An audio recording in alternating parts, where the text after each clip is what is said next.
Radhe Radhe guys. कैसे हैं आप सब। आई होप कि आप जहाँ भी हैं उस स्थान पर बहुत खुश हैं, एकदम स्वस्थ हैं और मज़े में हैं। तो गाइस, मैंने आपसे अपनी पिछली कुछ वीडियो में कान्हा जी के कई चमत्कार शेयर किए हैं। कुछ उन्होंने मेरे लिए कुछ चमत्कार जो उन्होंने अपने और भक्तों के किए। कान्हा जी को जो कुछ लेकर मुझे अनुभव हुए थे कान्हा जी को लेकर, वो भी आपका शेयर। तो दोस्तों, आज की वीडियो एक नई लीला लेकर। दोस्तों, बहुत समय पहले की बात है। एक गांव में एक वृद्ध महिला रहती थी। तो बहुत कम उम्र में ही उनके पति का स्वर्गवास हो गया था और ना ही उनकी कोई संतान थी। तो इसीलिए दोस्त की भक्ति को ही अपना सब कुछ माना और वो उन्हीं की सेवा रात दिन किया करती थी। श्री कृष्ण जी को वो पति रूप में मानती थी। तो दोस्तों, वो जो वृद्ध महिला थी, उन्होंने एक दिन सोचा कि अब जीवन का अंतिम पड़ाव चल रहा है, जीवन का कोई भरोसा नहीं है कि कब मौत आ जाए। तो उन्होंने अपने सभी रिश्तेदारों को बुलाया और जो भी अपनी प्रॉपर्टी थी उनकी मौजूदगी में सारी, जो वहाँ गांव था उसमें एक श्री कृष्ण जी का मंदिर था दोस्तों, तो सारी जो अपनी प्रॉपर्टी थी वो उस मंदिर के नाम कर दी। तो दोस्तों, क्योंकि बुज़ुर्ग महिला बहुत बुज़ुर्ग हो चुकी थी, तो उन्हें वो अकेली ही रहती थी, उनका ख्याल रखने वाला कोई नहीं था। तो पूरे गांव ने और पुजारी जी ने मिलके ये ठाना, ये सोची उनके लिए कि क्यों ना उन्हें मंदिर में ही रखा जाए, तो उनका ऐसे ख्याल भी रखा जाएगा और उनकी सेवा भी हो जाएगी। तो वो जो वृद्ध महिला थी दोस्तों, उन्हें मंदिर में ही एक कमरे में रखा गया। तो वहाँ उन्हें भोजन भी पुजारी जी दिया करते थे दोनों टाइम, और रात को सोने से पहले उन्हें गर्म दूध भी दिया करते थे। तो दोस्तों, पुजारी जी ने देखा कि जो वृद्ध महिला है वो दूध पीने के काफ़ी देर बाद भी मुंह चलाती रहती हैं, जैसे कि वो कुछ चबा रही हो।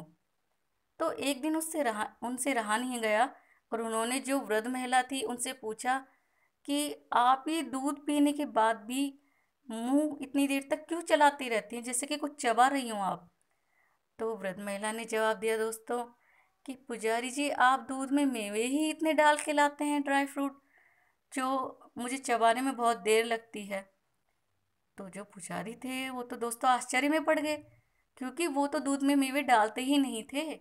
तो ड्राई फ्रूट दूध में आए कहाँ से, मेवे आए कहाँ से। तो वो सोचने लगे। तो उन्होंने सोचा कि शायद जो बूढ़ी अम्मा है, जो वृद्ध महिला है, वो भंडार घर में चोरी करती हैं। तो उन्होंने नज़र रखने की सोची कि आज मैं नज़र रखता हूँ ये मेवे आते कहाँ से हैं। तो उन्होंने रात को नज़र रखना शुरू किया। तो उन्हें अचानक से आवाज़ आई कि जैसे कुछ कोई वहाँ से गया हो या कुछ ऐसी चीज़ टकराई हो। तो कुछ टकराने की उन्हें आवाज़ आई।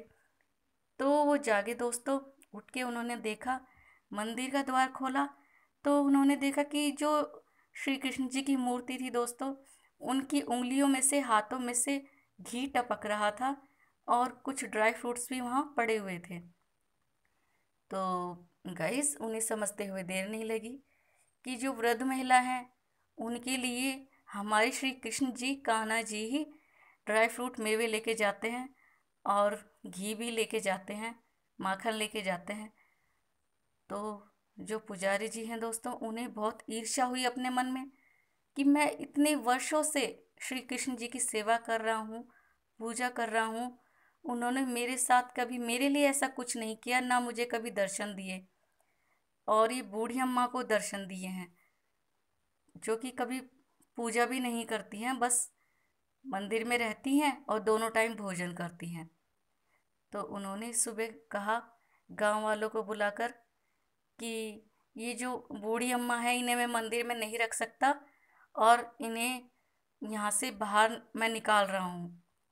तो जो गांव वाले हैं उन्होंने कहा दोस्तों कि पुजारी जी, इन्होंने अपनी सारी प्रॉपर्टी आपके मंदिर के नाम कर दी है, तो आप अब इन्हें बाहर कैसे निकाल सकते हैं, वजह बताइए।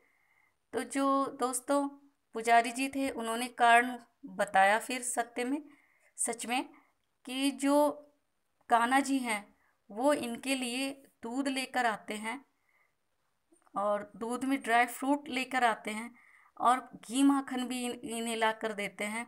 मैं इतने वर्षों से कान्हा जी की सेवा कर रहा हूँ, श्री कृष्ण की पूजा कर रहा हूँ, कभी मेरे साथ ऐसा नहीं हुआ, मुझ पे कभी कान्हा जी ने कृपा नहीं की। तो उनके मन में दोस्तों ईर्ष्या भाव था। तो गांव वालों ने कहा कि पुजारी जी ऐसा मत कीजिए, इन्हें आप मंदिर के बाहर वाली कोठरी में कमरे में रख दीजिए, और जो खाना है वो ये हर दिन एक घर में आ जाया करेंगी और वहाँ से इन्हें भोजन हम दे दिया करेंगे। तो दोस्तों यही तय हुआ। गांव वालों के कहने पर पुजारी जी ने, जो वृद्ध महिला थी, कृष्ण जी की भक्त थी, उन्हें बाहर वाले कमरे में रख दिया गया मंदिर के बाहर, और हर दिन वो गांव में जाती और भोजन मांगकर खाती। तो दोस्तों एक दिन जो वृद्ध महिला है वो श्री कृष्ण जी के मंदिर के सामने खड़ी हो गई, मूर्ति के सामने, और श्री कृष्ण जी के सामने खड़े होकर वो रोने लगी फूट फूट कर कि हे मेरे कान्हा, हे मेरे श्री कृष्ण, मेरी सेवा में क्या कमी रह गई, मेरी भक्ति में क्या कमी रह गई। मैंने सारा जीवन आपकी सेवा की है, पूरी श्रद्धा से, पूरी भक्ति से, पूरे भाव से, तो आज आप क्यों मुझे दर दर का भिखारी बना रहे हैं। मैं इस जीवन से दुखी हो चुकी हूँ, आप मुझे अपनी शरण में ले लीजिए। और हाथ जोड़कर खड़ी हो गई और रो रही थी बहुत। तो ये सब पुजारी जी भी सुन रहे थे दोस्तों, वो पीछे छुप छुप कर देख रहे थे। तो इतने में ही श्री कृष्ण जी की मूर्ति से एक प्रकाश निकला, और जो प्रकाश दोस्तों श्री कृष्ण जी की मूर्ति से निकला, वो प्रकाश जो बुजुर्ग महिला थी उन पर पड़ा, और बुजुर्ग महिला जो है श्री कृष्ण जी की मूर्ति में समा गई। तो ये सब पुजारी जी देख रहे थे, और ये सब देखकर उन्होंने हाथ जोड़ लिए और श्री कृष्ण जी के मूर्ति के पैरों में गिर गए और क्षमा मांगने लगे कि मुझसे ऐसी भूल हुई है, जो मैंने आपकी सच्ची भक्त के साथ ऐसा किया, मुझे क्षमा कर दीजिए। तो दोस्तों जो हमारे ठाकुर जी हैं, हमारे कान्हा जी हैं, वो ऐसे ही हैं जो सब कुछ अपना उनके चरणों में अर्पित करके उनकी भक्ति करते हैं, उनकी सेवा करते हैं। वो उनके हमेशा साथ ही रहते हैं और उनकी हर मनोकामना पूरी करते हैं। तो दोस्तों सच्ची भक्ति से, सच्चे भाव से, सच्ची श्रद्धा से भगवान की सेवा कीजिए, जिन्हें भी आप मानते हैं। और सच्ची भक्ति और शक्ति में तो दोस्तों आप जानते ही हैं कि बड़ी शक्ति होती है। तो दोस्तों अगर आपके पास भी कोई ऐसी कहानी है, श्री कृष्ण जी की कोई लीला है, चमत्कार है, या आपका कोई अनुभव हो, तो आप हमें लिख सकते हैं दोस्तों, हमारे साथ शेयर कर सकते हैं। इससे लाखों लोगों की श्रद्धा भक्ति बढ़ती है। तो दोस्तों और अगर आप मेरे चैनल पर नए हैं तो प्लीज़ मेरे चैनल को सब्सक्राइब कर लीजिए, और मेरी वीडियो को ज़्यादा से ज़्यादा लाइक कीजिएगा, फैमिली और फ्रेंड्स के साथ में शेयर कीजिएगा दोस्तों। तो अगली वीडियो में आपके साथ फिर मिलेंगे। राधे राधे दोस्तों।